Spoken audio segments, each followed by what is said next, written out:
Imbere yuko umukuru w'igihugu mushasha w'u Burundi Evariste Ndayishimiye arahirira akanashikiza ijambo abarundi, yabanje kurambikwa ko ibiganza n'abakozi b'Imana baserukira amashengero yose. Isengesho rya Eklezia Katolika ni nk'imigambi ryatumye Ndayishimiye gushira imbere. Musenyeri Simone Ntamwana atwara Archdiocese ya Gitega. Hahirwa abaremesha amahoro kuko bazokwitwa abana b'Imana. None rero niwiyumve kuri umwana w'Imana kandi ushobora kuremesha amahoro hagati y'abarundi.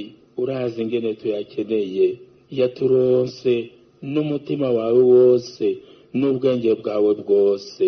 Umukama rero nakumurikire ujana uburundi bw'umukama mu neza mu majambere, ukomeze urukundo hagati ya bene igihugu, utahukana impunzi.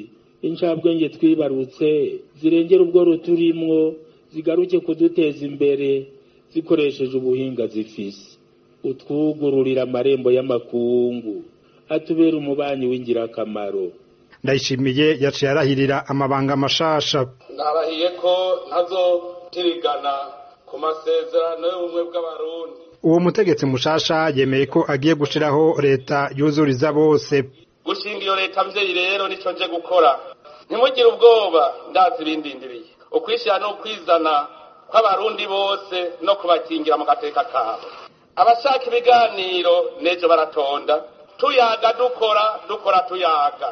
Guhera ubu ivy'ingimba nibihagarare. Umwe wese avuga ikimubakiye, twoye kwihamenya abatwenzi.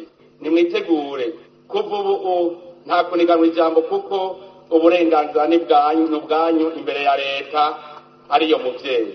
Kuri leta yiwe Evariste Ndayishimiye avuga ko amashirahamwe yigenga n'ubutungane bizoba bifise ikibanza gikomeye mu iterambere ry'igihugu. Abahora bavuga ko baharanira inyungu z'abene gihugu mu kugumura barumvise ko ari uburenganzira bwabo nta bene gihugu gukurikirana ko ineza yabo iriko iratunganywa neza, baheze bashikire inzego zibijejwe mu bugwaneza.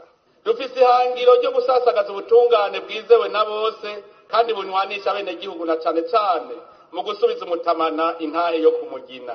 Turipfuza yuko ivyaha bihanwa, habaye wakoze icaha yaba uri muri leta canke uwundi, twese tumushengeze. Ikindi Ndayishimiye azokwihatira ko nkuko yavyivugiye no kunagura imigenderanire n'amakungu, aharanire ko igihugu ciwe kidasuzugurwa kw'isi. Tutitwararitse guhesha izina Burundi mu makungu biciye mu migenderanire ishimikiye kukubahana, kuzuzanya, kugutsimbataza umwumvikano hagati y'u Burundi n'ibindi bihugu no hagati y'u Burundi n'amashirahamwe atandukanye. Ivyo twakora byose mu gisata c'imigenderanire no gufashanya mu vy'iterambere mu gihugu cacu vyoguma bigoyagoya. Tugiye kwereka amakungu ko u Burundi dushoboye kandi ko natwe dufise uruhara mu iterambere ry'isi, kugira ngo dukomeze impore hagati y'ibihugu vyose. Ivyo tutumva kumwe ntivyotorerwa umuti mu gukoresha igihagararo, ahubwo ibiganiro niyo yonyene nzira irashe yo gutahurana no guhanurana.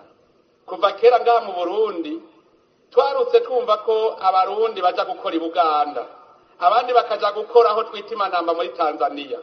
Turakwiye kubandanya uwo mugenzo. Evariste Ndayishimiye nta mukuru w'igihugu mugenzi we yavuye hanze aza kumushigikira. Ico bikoze Igitega ku mugwa mukuru wa politike aho yarahiriye hari abaserukira ibihugu bitandatu nkuko vyashikirijwe n'umworosha w'amajambo muri ivyo birori. Ivyo bihugu navyo ni Tanzania, Kenya, Congo, Gabon, Guinea Equatorial na Misiri. Kw'izina ryabo batumire Bakavantara Jakaya Kikwete yahoze atwara igihugu ca Tanzania abona ko Burundi bwateye intambwe kuko hasigaye haba kubisikanya ku butegetsi mu mahoro.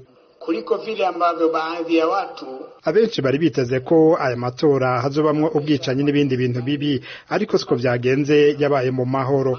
Vyerekana ingene igihugu kimaze gushika ku ntambwe ikomeye no kubisikanya ku butegetsi vyabaye mu mahoro mwituze. Ubu rero amatora yaheze, mwubake igihugu, ariko kandi turabahoza kuwo mwabuze mutanka umukuru w'igihugu canyu, natwe twamukunda cane. Mheshimiwa Pierre Nkurunziza. Nibirori vyabaye uwo Kikwete avuze mu izina aheruka kuryamira ukuboko kw'abagabo atarashinguranwa iteka. Pierre Claver Niyonkuru, Kigali, kubw'Ijwi ry'Amerika.